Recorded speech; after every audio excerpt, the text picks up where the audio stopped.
Hello, lovelies. Good morning, good afternoon, or good evening. My name is Mary. This is YouTube Best Channel. We'll be bringing you the latest update on what is going on in Nigeria. On today's news, we have EFCC faults US senators claim that Nigeria is corrupt and can't manage 320 million Abacha loot. So guys, before we go into further details on this news, if this is your first time of listening to this, please click on the red subscribe button down below and also click on the notification bell so that whenever I upload new videos, you'll be updated. Moving on into the news. A United States Senator, Charles E. Grassley, has stated that Nigeria will not be able to manage the $320 million Abacha loot if it were repatriated to it. Recall that in 2014, the Isle of Jersey, a British dependency, seized more than $320 million laundered by the late military head of state, General Sani Abacha.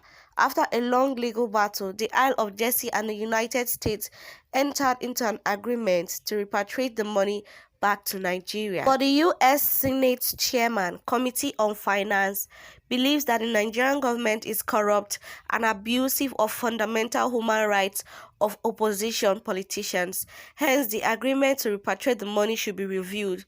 The committee said it was not happy with the role played by Abubakar Malami, the Attorney General of the Federation and Minister of Justice, and Ibrahim Mago, acting chairman of the Economic and Financial Crimes Commission (EFCC), in the alleged abuses. The Economic and Financial Crimes Commission, however, faulted these claims in a statement by its acting head, Media and Publicity, Mr. Tony Orilade, pointing out at awards given Magu by U.S. security agencies, as well as his impeccable handling of corruption cases in Nigeria and his prosecution of corrupt politicians, even those belonging to the APC. It is worrisome that a high-ranking U.S. lawmaker of the status of Grassley could not get his fight rightly, nor establish a credible promise of attacking an FBI-celebrated Mago. Would the FBI have come out to acknowledge the effectiveness and credibility of the EFCC under Mago's watch? If such allegation of oppressing opposition to President Buhari's government had any merits, it queried. The Buhari administration has done its best in checking corruption in Nigeria, but what should be known is that corruption is enshrined in the fabric of Nigeria, and it will take more than one Buhari to checkmate it. Thank you. So guys, that is the end of this news. I want to add some few comments to it without wasting your time. Guys, I think that they should not repatriate this money back to Nigeria because I don't see the point of it. The billions of money that were donated to them for the management of this coronavirus, where is it? What have they used it to do? Are the cases still not rising? Have they done anything to prove to anybody that they're actually fighting this coronavirus? If not for our doctors, only God that know what will happen to people. So this money that they are fighting for, EFCC that their name is corruption. They say they are fighting APC members. All those APC members they are fighting are the ones that they are enemies. Buhari is just controlling everything. See the way he's fighting so hard for this $220 million. The way God caught Abacha, that is the way God will also catch him in his evil ways. See all of them opening their mouths to talk about the money, that Magu is clean, FBI awarded him. What does FBI know about Nigeria and corruption? What do they know? They only gave him that award because they saw what he did that period. And that thing that he did, what is the proof that it was not against his own enemy? So they should not just keep the money. Because any money that's entering Nigeria now is for Buhari and his cabals. They will finish it. They will not use it for anything useful. See people that are hungry. People are dying. People are hungry. See what is going on in Nigeria. See the terrorism rising every day. And yet they are looking for how to steal $320 million again. Nigerians will never learn from this. All these things that are happening, no. They will not learn. If election time come now, they'll start voting foolish people. When they say the vision of Nigeria now, people will start talking. Some people open their mouth and start spewing rubbish. Start insulting Biafra. When they don't know what they are facing in this country. I don't see the point of them bringing that money. They should not just try it. That US senator should hold that money tightly. Because I don't see the reason.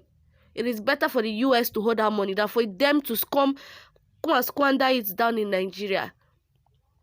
If this government is really for the people, how have they listened to the people? Even the bills that they propose in this country, outrageous nonsense. So this country is just heading in a downward spiral to doom. Anybody that is waiting on Nigeria to change, to grow, I pity you. You are lost. So guys, I'm going to insert a video and I want you guys to watch this video. Stay tuned. Silently, meditated upon by a few people.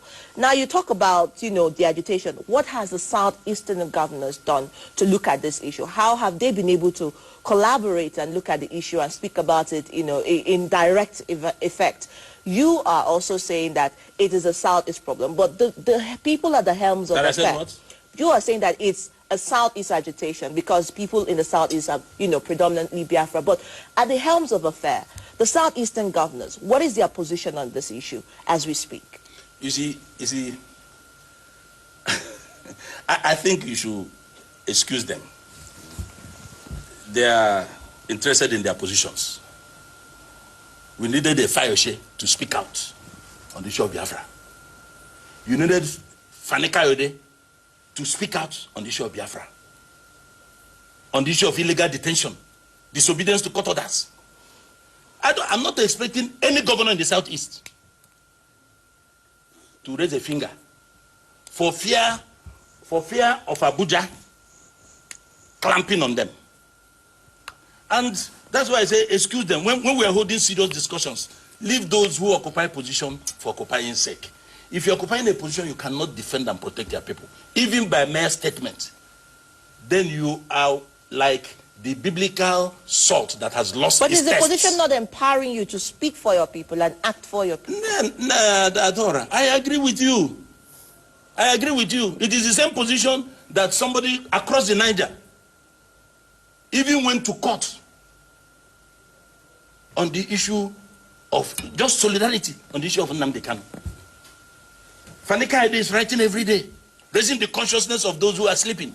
So leave the Igbo governors alone. Don't bring them when we are talking serious matters. This is a serious matter about our country. So don't bring those people into it because they are interested on their seat. They want to protect it. They can move from there to Sokoto, move to Kano, move to everywhere to protect their seats in the night. They will never raise a finger.